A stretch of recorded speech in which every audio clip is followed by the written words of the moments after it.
You ever see a protest pop up in one city and then suddenly it's everywhere, all across the world? Well, today we're diving into exactly that, the incredible rise of global social movements.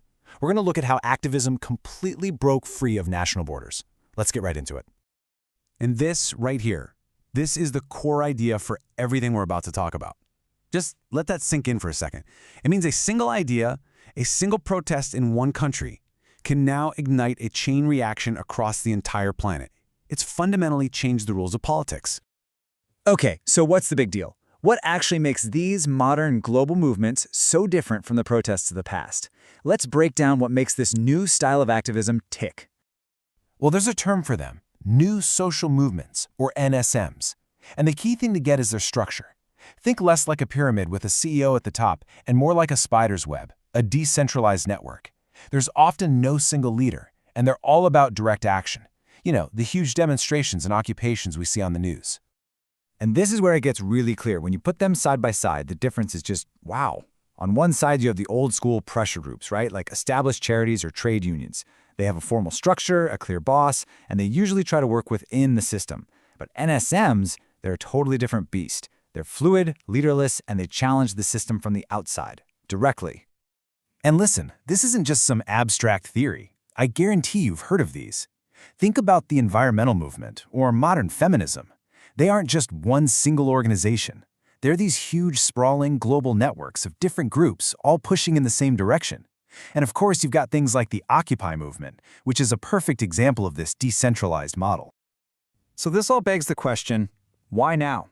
What's going on in the world that created this perfect storm for global movements to just explode onto the scene? Let's look at the drivers. It really boils down to three main things. First, these movements are often a direct response to huge new global risks, like climate change. The traditional politics just seems to be fumbling.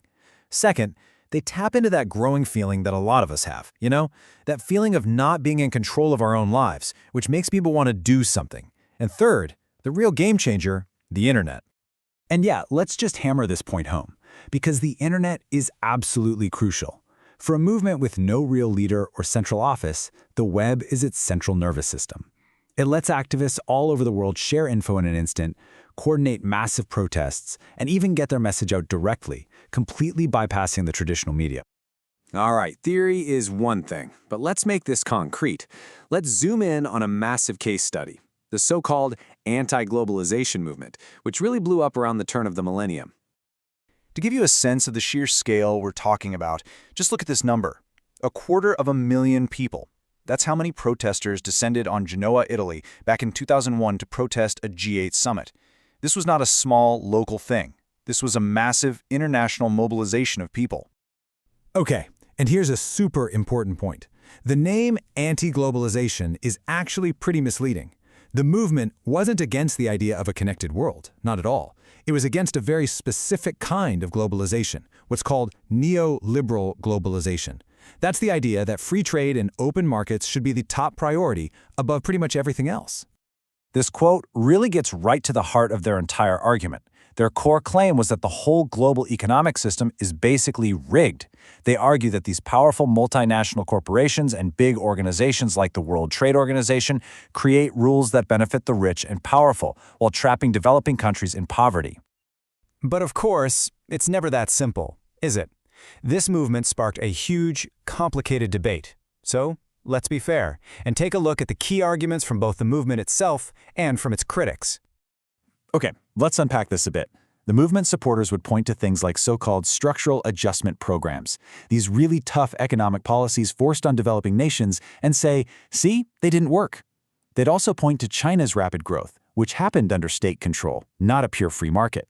But the critics had some tough questions. They'd say, wait a minute, if you're against unfair trade tariffs, shouldn't you support more free trade, not less? They also pointed out that the loose structures sometimes allowed violent groups to hijack the protests. And a really big one, they questioned whether the movement actually had broad support from the very people in developing countries it claimed to represent. And that brings up another really interesting point. Street protests aren't the only form of resistance. A lot of developing countries chose to push back using official channels, by forming their own trading blocs, like Mercosur in South America, to give them more power at the bargaining table. So, after all that, the what, the why, the how, let's zoom all the way out.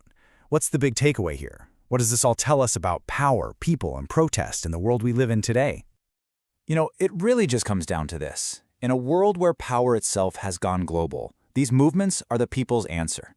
They're a whole new playbook for how ordinary folks, connected by technology and a shared cause, can organize across any border to challenge the powerful.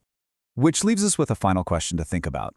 In a world where power is more global than ever, are these movements the future of how ordinary people make their voices heard?